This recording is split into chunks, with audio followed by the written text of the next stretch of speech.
And we're back on the base here. I went ahead and straightened out those lugs on the volume pot and put it in a position where it should be.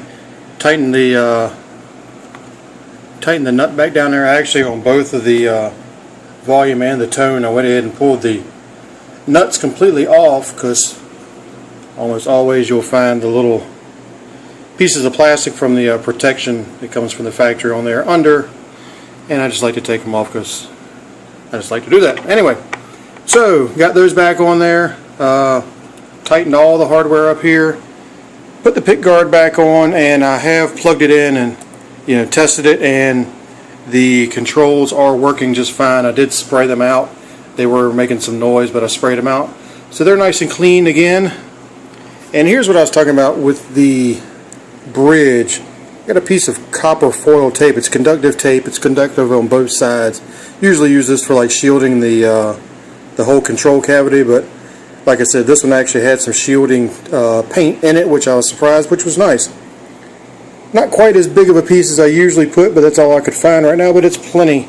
It will be a big improvement. Now what we'll need to do is I actually cleaned the whole area, and you can fortunately see around kind of the impression in, maybe hard on the camera here, but you can actually see the impression where the bridge was in the paint, so it gives you a nice way to position your tape or whatever that you're working on.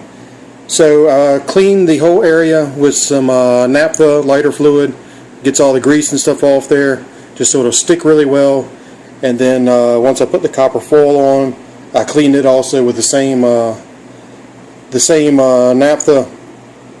Get it nice and clean so it'll accept solder really well. Fortunately, the grounding wire that comes through from the factory is already tinned on the end, so I've kind of, I don't know if you can see, but I've actually worked this copper foil down into that little groove that was already in the body and paint from the factory where this was crushed in here, and I'm going to try to lay this right into the same area and tack it just a little bit. I'll probably actually tin this area with a little bit of solder and just tack this down in there, and then use something to hold it down so I make sure it stays in that channel, just so there won't be an extra little hump under the bridge when I put it back on, so it'll be nice and flat and it'll go down in there.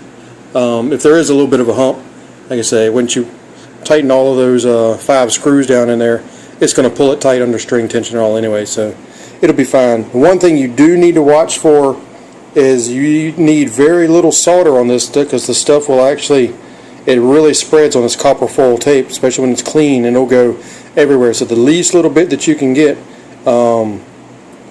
is plenty, because it will, like I said, it will really spread and pull up on you. And sometimes you'll just have to take it if you get a little bit of a pull.